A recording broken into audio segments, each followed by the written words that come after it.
Welcome to the Hamumu Halloween Home Horror Hoedown, the podcast where we watch scary movies so you don't have to. From award-winning to completely unknown, we take them all way too seriously.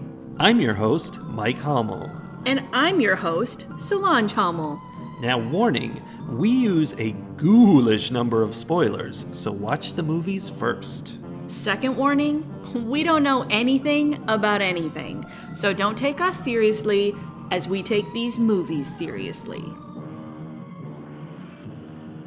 My energy level is low. But you're fixing that because you're drinking an RC. Royal Crown Cola. Drink it now.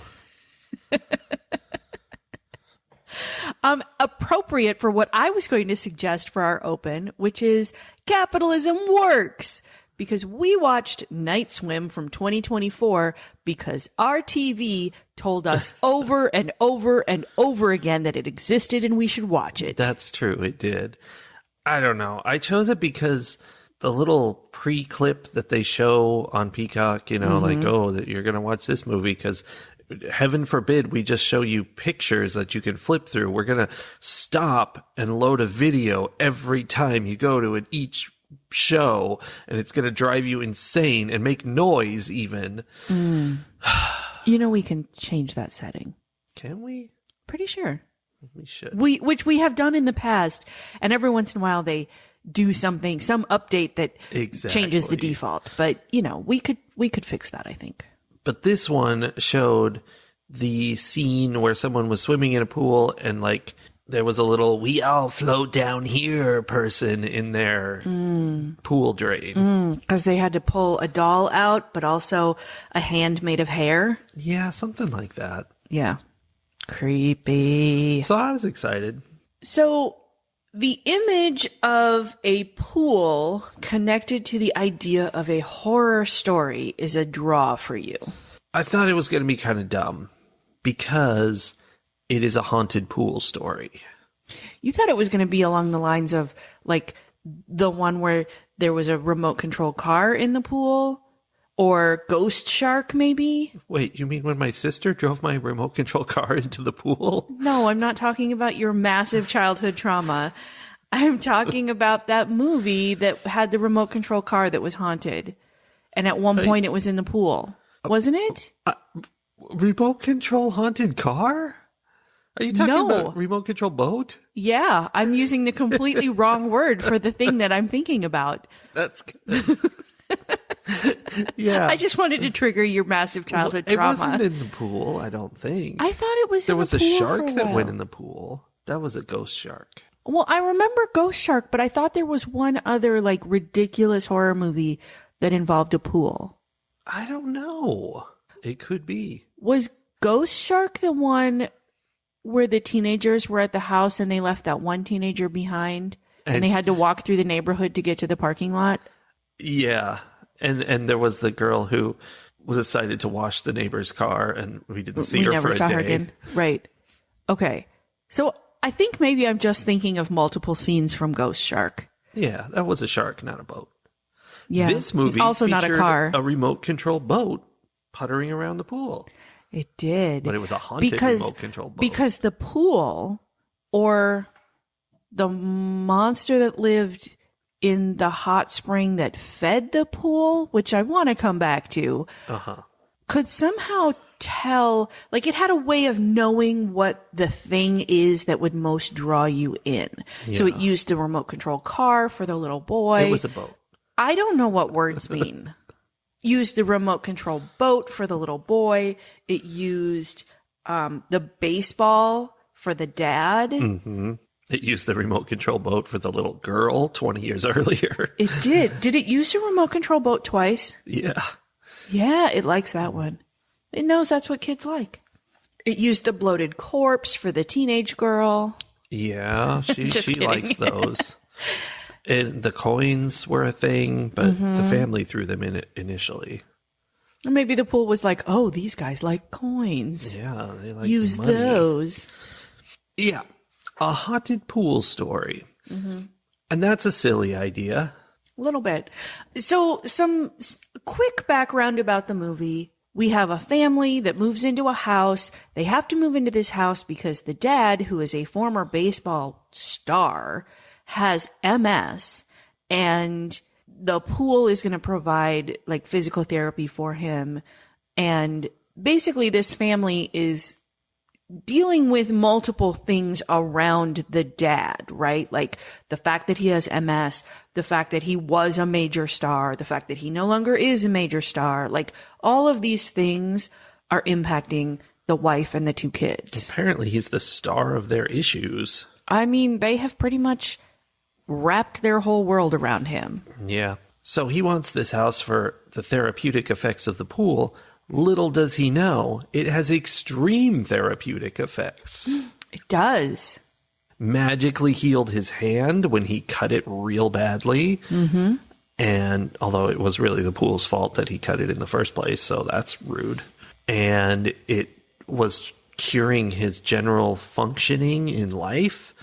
Well, and his MS, he went back to the doctor and the doctor was like, I've never seen this much improvement in such a short amount of time. Yeah, it was very good. And what we learn is that the pool gives one person something good, but it requires a sacrifice of a human life. As so often is true. Because the pool is Temagami, the deep water. Yes. And so the dad has to decide what or who is he willing to sacrifice in order to get back his physical health and ultimately his, fame and accolades that came with being a healthy baseball player. Yeah. And he's not really deciding. It's like Amityville Horror where, he just kind of turns evil and he's compelled into this stuff.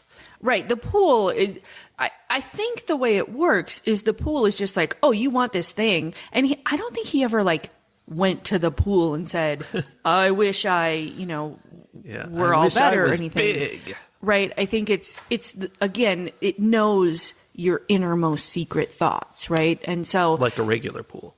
Right. It knows that that's what he wants most desperately. And then it's just like, okay, I also know some things that are of value to you, your wife, your kids. I'm going to just, take one of these things that you value in exchange. Yeah. And it doesn't even care that much. It just wants somebody dead because, spoilers, in the end, he coughs up the pool and so he's okay again and he walks right into the pool and sacrifices himself so that no one else has to die. Yes. Well, and earlier, they throw the pool party for the neighborhood. Yeah. And there's a bunch of people splashing around in the pool, and the pool tries to make him drown one of the neighborhood kids, which is not great for their relationship with this new group of neighbors that they're meeting. It's a problem. Also, it wouldn't have been great for him because his head was several feet below the kid's head, so he was going to drown too. But I guess the theory is that he has bigger lungs, I guess. Maybe. I don't know. Do you think the pool would have done that math? Yeah, I think the pool's got lots of time on its hands. So you already said by the end, Dad realizes what's going on. There are all the reveals. They go and talk to the lady who used to live in the house, and turns out her daughter who drowned, and they were like, oh no, nobody told us that before we bought this house. Yeah. Her daughter drowned, but then her son, who had been on death's door, made a miraculous recovery, and now he's this famous, he was a lawyer for the UN or something. He does things. Yeah, worth it. Big time. I mean, that girl wasn't doing anything. She was the kind of girl who goes out in the middle of the night because she sees a motorboat in the pool. I mean, she wanted to get it for her brother, and the pool was taunting her. Mm-hmm. I have these quotes, and now, because it's been long enough since we saw it, I don't remember who said these things. And I can't remember if it was the mom whose daughter drowned or not. But it will be worth it, and it's better this way. It is better this way. It might have been the pool telling him that, too. Yeah. Oh, it might have been Mom telling him that, after the black water went up her tube and was like in her? Like, wasn't she possessed by the pool at some point? Yeah. I mean, I think it's because she was always possessed. She was the original version of the dad. She got what she wanted out of the pool in exchange for her daughter dying. And what she wanted was her son to be better. Sure. So, but there was black water in her oxygen tank tube. Yeah. And, then I think that's the point where she/the pool was telling him, it'll be worth it. Just go along with this. Oh, it's fine. It's good. You want to play baseball again. Yeah. It's everything's fine. Cool. Let us kill your family. But before all that nonsense, the pool murdered their cat. And there was no reason. They didn't get anything out of it. It was just like, I need a snack. I take cat. Yeah, that's weird. That the only reason for that to happen is for the story, because like there needed to be some hint that there was something going on, but that they didn't know what. Yeah. Because why? Although the cat definitely knew there was something off about the pool and kept trying to tell the people, like was hissing and would stay away from it. So maybe the pool was just like, you're a tattletale, right? I'm going to get you. Snitches get stitches, kitty cat. Yes. I think it was something like that. And then what's fun is, you've got a movie about a haunted pool, and so they had to make the pool evil. But it's not like a creepy old messed up pool. It's just a nice suburban pool. So there's all these shots in the movie of a malevolent pool. And basically it comes down to shots of a pool with music going. Yeah. And sometimes there'd be ripples on the pool and you're like, oh no, this pool is bad.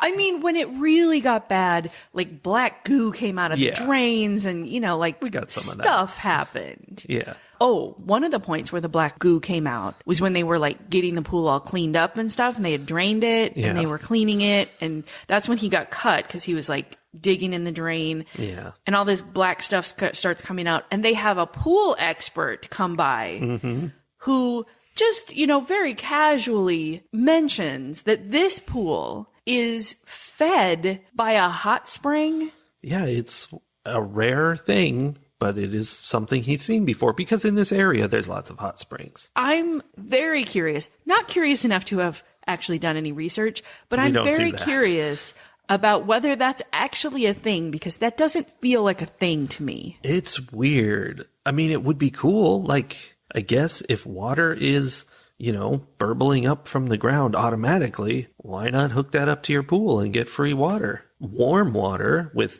nice minerals or whatever in it. Nice minerals? People like hot springs. These were murderous minerals. Well, I don't think they knew that. I don't know. I think some of them knew that. There was definitely a history around those springs and the pool that was built on them. And, it's one of those times where, if someone wanted to dig back in history, it's like in It, you start looking back and you're like, oh my gosh, every 12 years, some tragedy happens. How did nobody put that together? There was not one person who was like, people die in this pool a lot. It's because the realtor refused to disclose that there was a murder. Well, there was that. That's against realty law. It's true. I just feel like there should have been more people who were like, even just in the, neighborhood lore or whatever, who were saying things like, oh, they're having a pool party at that house? Absolutely not. Yeah. We do not swim in that pool. We do not socialize with the people who live in that house. That would have been kind of a nice touch. Just even, still have a whole pool party full of people, but have some, a couple that's like, oh no, not that house. You're not going there, Timmy. Or they all go to the pool party, and then the kids are like, we're going to go swimming. And all the parents were like, no, you're not. That would be fun. And then they could still have the thing, because there was this one guy who was in the pool with a kid on his shoulders doing, I forget what that's called. Chicken. Playing chicken. And the dad was like, oh, he thinks he rules the pool. You and me, random kid from the sports team, we're going to team up and take him on. And it could have just been like, they're the only two couples in the pool and everyone else is outside, and it would be weird. The only problem there would have been they would have noticed immediately when he started trying to drown the kid. There was so much chaos that you couldn't see what was going on in the pool. That's or true. Lots of people were not paying attention, or splashing didn't draw attention. Yeah, people really liked this pool. Yeah. Even though it was evil. Clearly from the shots of the malevolent pool. Clearly. Maybe they couldn't hear the soundtrack.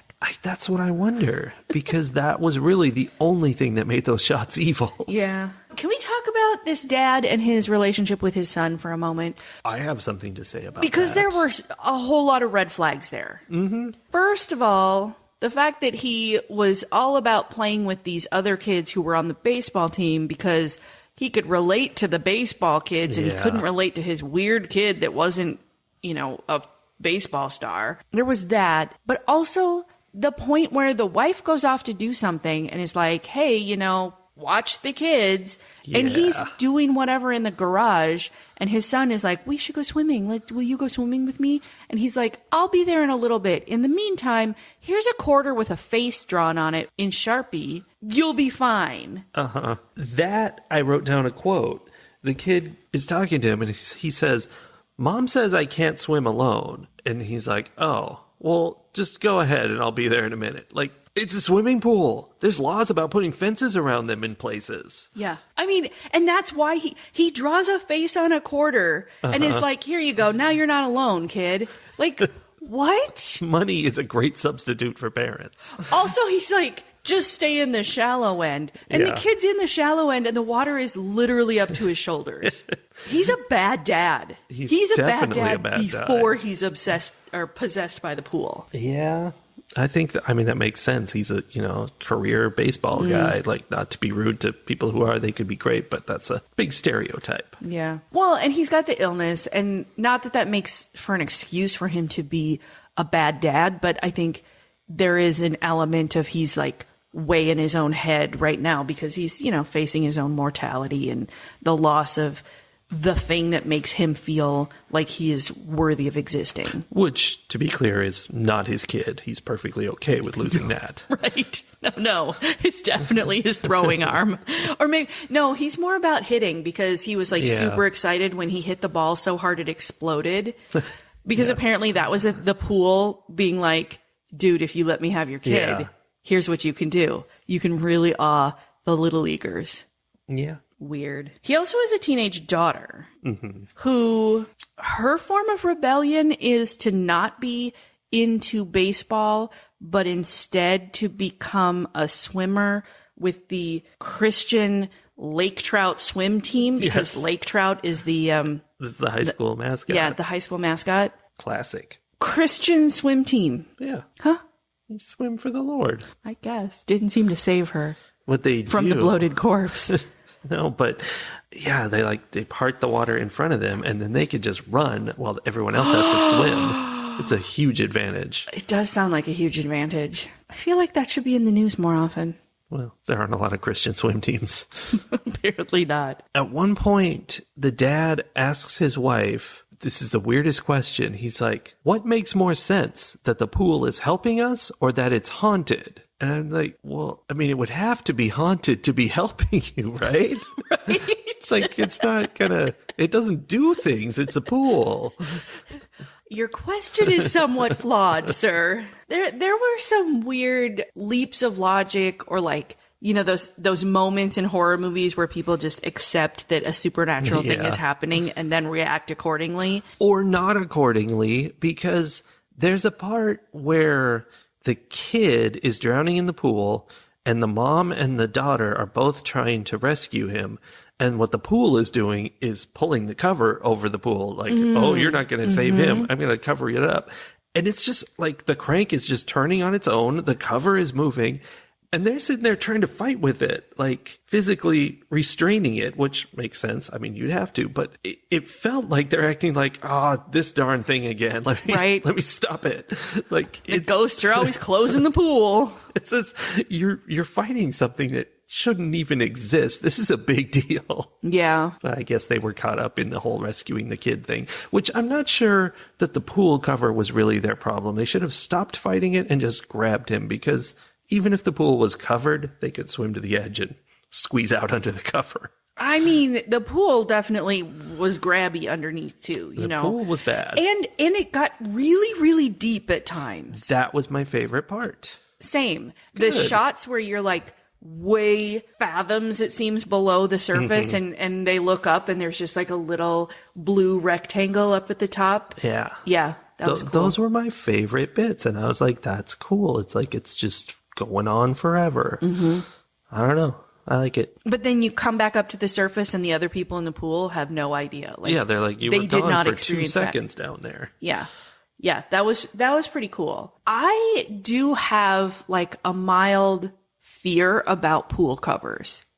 Oh, yeah. I think that's right. Because I feel like there was maybe, and I grew up in the northern Midwest, right? Like very few people I knew had pools because they're really hard to maintain, you know, especially you don't have an underground pool in cold, you know, where you have winter for all of that time because it's so hard to take care of. Yeah. And an indoor pool will just destroy your house. Like, the humidity is terrible. Yeah, we know. I did. We tried that once.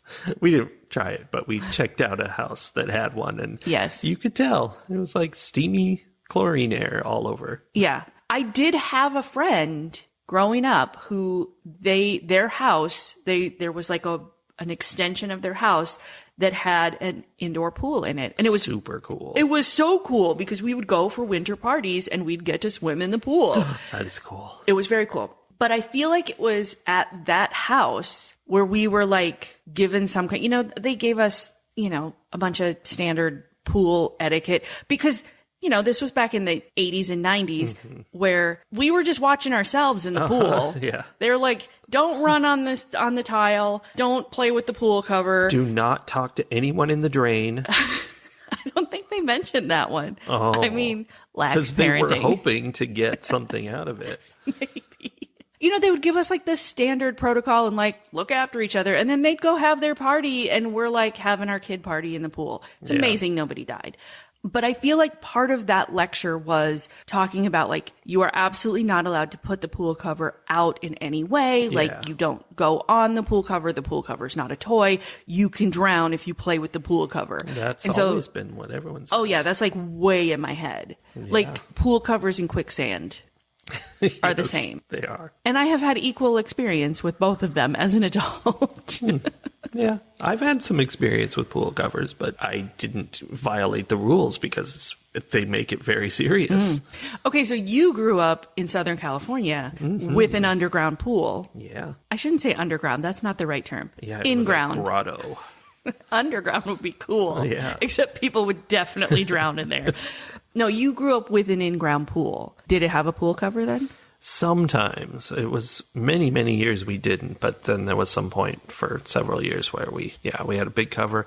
Our pool was kidney bean shaped, which made the cover insane and really hard to put on. Oh my gosh. Covers are heavy. So, yeah, we had that and we didn't really play with it. It was rarely on. Yeah. The one that my friend had was a big rectangular pool, and they had the pool cover on one of those crank things. Yeah, we had that. Just like in the movie. And I was like, I'm glad that pool cover was never haunted. Exactly. They also had, because their house was 2 stories, so the pool room was like just had a really high ceiling. So there was like a ladder and a balcony. Wow. And we were allowed to jump off the balcony into the pool. That's terrifying. Right? With no adult supervision. Yeah. It's a good thing pools magically heal people, or this would be a huge problem. Yeah. Okay. So anyway. Ratings. Like you said earlier, this was a weird movie, but I think it was weird in a way I kind of enjoyed. Like, it was surreal in the sense of, it's like when we watched all those series of movies where it was, you know, something possessed, you know, the possessed bulldozer, the possessed, you know, remote control boat. I used the right word. Yeah.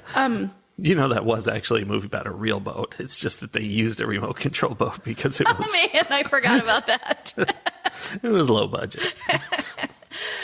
So, like, it feels kind of, like, ridiculous in that same vein where you just start with the premise of what if this completely innocuous thing was trying to kill you? And then what would life be like?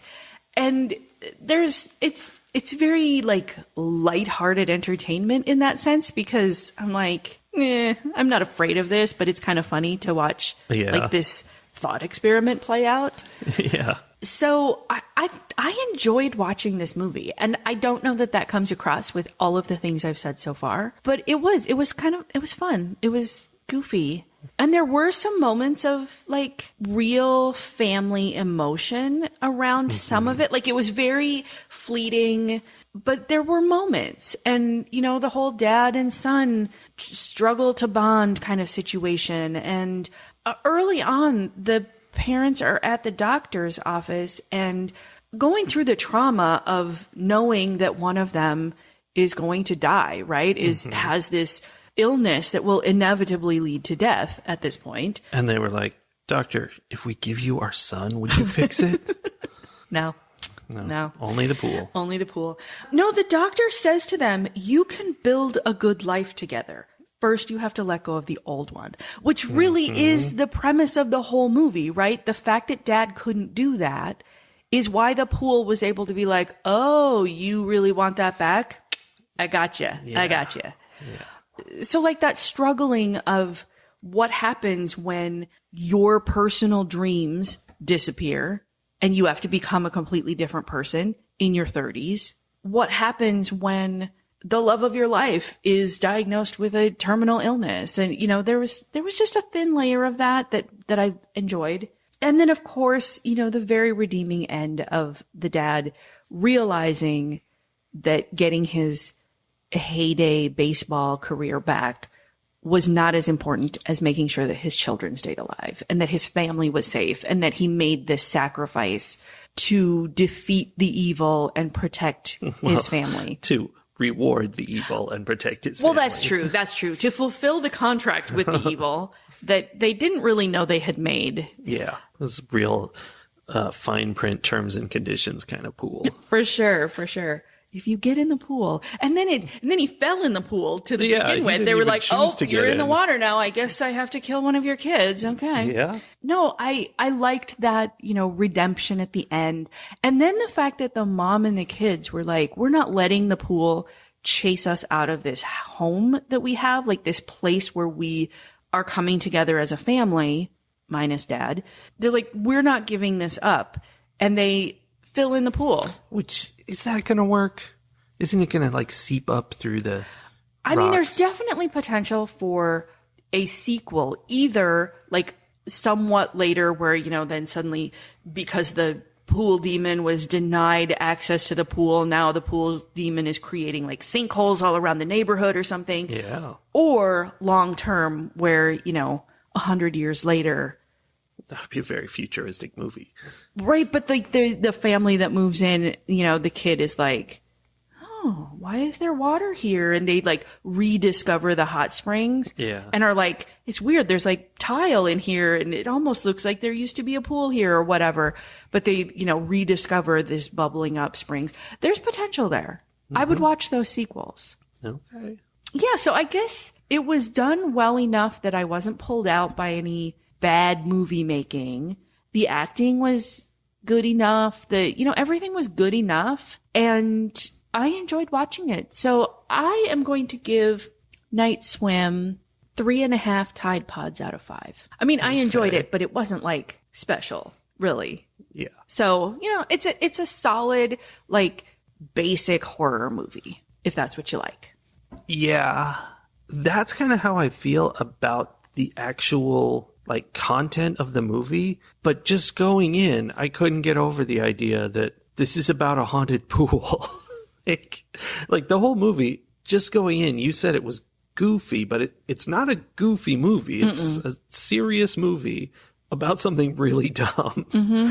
And I don't know, it's like they did their best with such a stupid idea. And the thing is, it's not really a stupid idea. It's perfectly reasonable. If things can be haunted, then, hey, you know, this evil ancient spring, and that's how your pool is filled. Sure, there's evil. Like, that's a story, but it sounds ridiculous when you make it about a swimming pool. Mm-hmm. And the whole time, I was kind of laughing at the movie just because of that more than because of the reality of it, which was kind of a serious horror. Can I make a connection here? I know I'm interrupting your review, but a connection. How dare. To because they took the premise that is kind of goofy and made it serious. Oh, yeah. And I keep thinking about Wet Hot American Summer, where they took the ridiculous premise that there is a talking can of whatever, green beans or something. Yeah. And that's just at no point is it weird that there's a talking can of beans in this movie. The movie is ridiculous, but that insane premise is just treated like it is completely normal within that universe, which is sort of how this movie felt, in that this ridiculous thing is just that could happen. Well, I mean, this is what would it really be like if this happened? Even though this is silly, let's say it can happen, then what are you going to do? And so that's, I don't know. I do, like you said, I enjoy that kind of thought experiment kind of thing. And that's fun. But it did make for a silly movie, unintentionally silly, which is, as you said, a lighthearted, fun way to watch a basic horror movie. And so that's fun. I'd rather watch the more basic idea of just a ghost in the house doing stuff. Just that feels more, I don't know, I'm not laughing at it as much, so I'm having more fun. Or if you're going to be silly, something really silly like this spare tire is haunted. Yeah. But also, on that note, this movie could have gotten really silly. I keep thinking, I hadn't thought of this until I reviewed, but I keep imagining the pool, in the end, closing like a mouth, just chomping somebody just to end it. And that would be fun. If it just got out of control, that would be real fun. But they didn't. They took it seriously, which is less fun. So anyway, I'm going to give it 3 Tide Pods out of 5 because I think it makes for a decently entertaining time, but it could have gone crazy and been fun, or it could have been a less ridiculous idea, which would be fun in the sense that it would be a serious movie worth watching. So it kind of failed. It's in that middle ground where it didn't really go anywhere. Well, and it goes hard toward the very seriousness every once in a while, with the hair hand drain monster. Yeah. That's Asian influenced horror imagery there, or the bloated corpse that comes up. There was some pretty dark imagery that came in on this ridiculousness. Yeah, we didn't discuss that there's a whole bunch of ghosts hanging around the pool, and people keep seeing someone and thinking it's somebody else they know, but no, it's just one of the ghosts, and I guess those are the people that the pool has killed, so I don't know. One of my notes was actually that this movie feels like mixing a U.S. haunted house style movie with with Asian style ghosts. Yeah, some of that. I do say, though, the shots of being deep, deep underwater and looking up and seeing the square of the pool above, it was so good that it was wow, this is primo. Just those moments. Good job. Good job. All right. Well, we're going to end there and prepare for watching our next movie so that we can come back next week. Prepare. Yes. Very thoroughly. Are you going to go in the pool? No, it's really cold. Also, we're under tornado watch all day. Yeah. So maybe not. I might get caught in a spout. That would be bad. All right. We'll be back next week. All right. See you then. Bye. Bye.